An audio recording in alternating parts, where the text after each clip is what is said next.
നമസ്കാരം. വലതുപക്ഷ ആക്ടിവിസ്റ്റും ട്രംപിന്റെ കടുത്ത അനുഭാവിയുമായിരുന്ന ചാർലി കിർക്ക് കൊല്ലപ്പെട്ട കേസിൽ പ്രതിയെക്കുറിച്ച് വിവരം നൽകുന്നവർക്ക് $1,00,000 വരെ പാരിതോഷികം പ്രഖ്യാപിച്ച് ഫെഡറൽ ഇൻവെസ്റ്റിഗേഷൻ ബ്യൂറോ. പ്രതിയെന്ന് സംശയിക്കുന്നയാളുടെ കൂടുതൽ ചിത്രങ്ങളും വീഡിയോകളും FBI പുറത്തുവിട്ടു.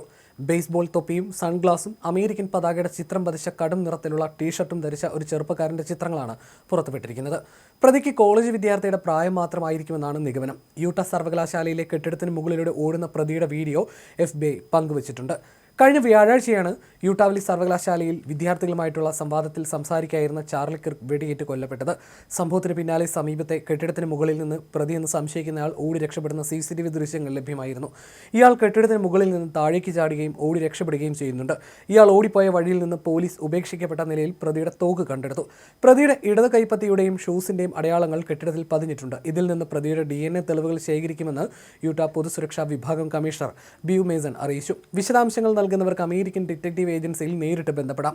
പ്രതിയെ എത്രയും പെട്ടെന്ന് പിടികൂടുകയാണ് ലക്ഷ്യമെന്ന് അധികൃതർ വ്യക്തമാക്കി.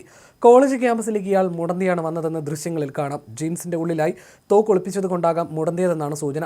മുഖം മറയ്ക്കാൻ കറുത്ത ലോങ് സ്ലീവ് ഷർട്ടും സൺഗ്ലാസും ബേസ്ബോൾ തൊപ്പിയും ധരിച്ച പ്രതി അമേരിക്കൻ പതാകയുടെ ചിത്രമുള്ള വസ്ത്രം ധരിച്ചതും ശ്രദ്ധേയമാണ്.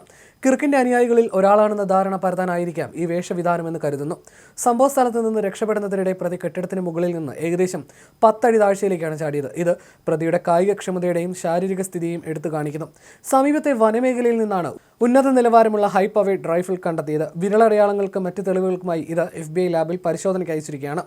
20-ലധികം ഏജൻസികളിൽ നിന്നുള്ള 100 കണക്കിന് ഉദ്യോഗസ്ഥർ തിരച്ചിൽ ഊർജിതമാക്കിയിട്ടുണ്ട്. ഇതുവരെ 70,000-ലധികം ലീഡുകൾ ലഭിച്ചതായും പൊതുജനങ്ങളുടെ സഹായം അനിവാര്യമാണെന്നും യൂട്ട ഗവർണർ സ്പെൻസർ കോക്സ് പറഞ്ഞു. പ്രതിയെക്കുറിച്ച് വിവരം നൽകുന്നവർക്ക് സംരക്ഷണം നൽകുമെന്നും അദ്ദേഹം അറിയിച്ചു. ഹൈ പവേർഡ് ബോൾട്ടഡ് റൈഫിൾ സംഭവസ്ഥലത്തിന് സമീപത്തുള്ള വനമേഖലയിൽ നിന്നാണ് കിട്ടിയത്. 2012 വെറും 18-ാം വയസ്സിൽ ചാർലി കിർക്കും സുഹൃത്തുക്കളും ചേർന്ന് സ്ഥാപിച്ച ടേണിംഗ് പോയിന്റ് സംഘടന ഇന്ന് അമേരിക്കയിലെ 800-ലധികം ക്യാമ്പസുകളിൽ സാന്നിധ്യം അറിയിക്കുന്നുണ്ട്.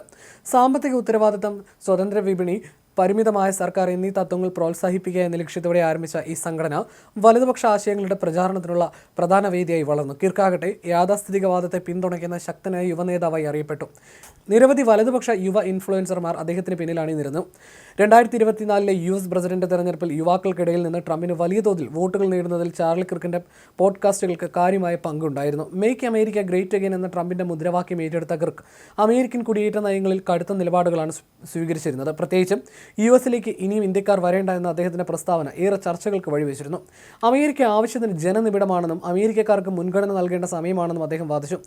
അമേരിക്കക്കാരെ തൊഴിൽ മേഖലകളിൽ നിന്ന് മാറ്റി നിർത്തുന്നതിൽ ഇന്ത്യയിൽ നിന്നുള്ള കുടിയേറ്റം ഒരു പ്രധാന കാരണമാണെന്നും കിർക്ക് ആരോപിച്ചിരുന്നു.